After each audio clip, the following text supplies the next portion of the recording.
involved in greyhound racing? Around about 7 years ago, my Uncle Mick bought this property and basically come out here to give it a bit of a hand and never really left. So you are training full-time now? Yeah, full-time. Been training full-time now for about 5 years. But what did you do before you started training full-time? My Uncle Mick owns a hospitality company at Cardiff and was a storeman and driver there for probably 4 or 5 years, and then started out with the dogs. How many dogs do you currently have in work, and how many litters do you have coming through? We've got probably about 10 to 15 in the race kennels at the moment, with probably about 5 pre-trainers in work at present, and the numbers are low on the pup side of things at the present, with probably about 10 pups, but we've got one bitch, Avondale Queen, due in 2 weeks' time. She looks like she's got plenty of pups, and a bitch of Greg Aegis is called Wondrous. She's in pup hopefully to Premier Fantasy. So. Okay. You've had a lot of success with the Avondale dogs, especially of late, and they were bred by your Uncle Mick Brown. He seems to have a good line going. Yeah, we've got a good line. We just started out. It was probably didn't plan to to go this far, but the breed started to kick on, and from different types of breed, a few of Lorraine Atchison's breed, and out of Sutro Star and dogs like that, and Tarawa Tess, and it's just gone from there. Yeah, you've had a lot of success of late. You had a double at Wentworth Park last weekend. The star of your team, of course, is Avondale Porche. Did she show you early on that she was something a bit special? Yeah, basically from break-in, her times on the track were extremely good, and probably a little bit exceptional from what I've ever sort of had, and it was a good thing to happen. And like her first 450 at Maitland was 25:30 on around the time of the Maitland Cup, and some dogs coming for the Maitland Cup weren't running those times, so I was extremely happy for an 18-month-old pup.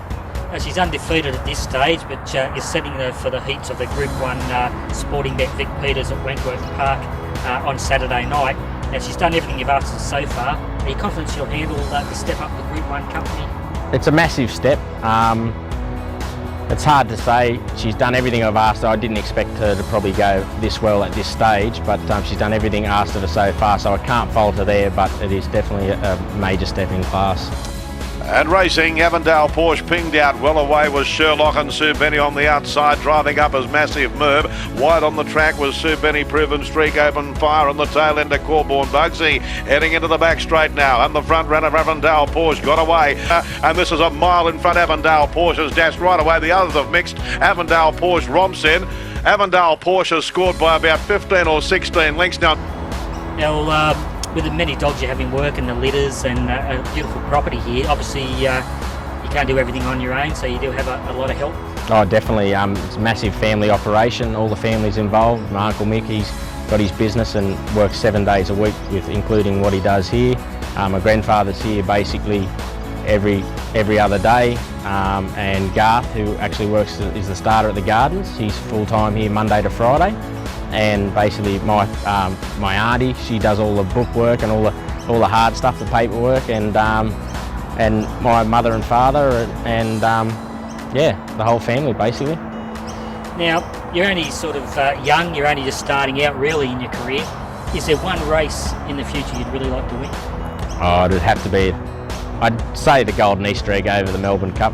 Either one would be excellent, but definitely the Golden Easter Egg being at Wentworth Park and our home track, and it just probably the first real race I was sort of really interested in from day one, basically from when I first was involved. So yeah. Now,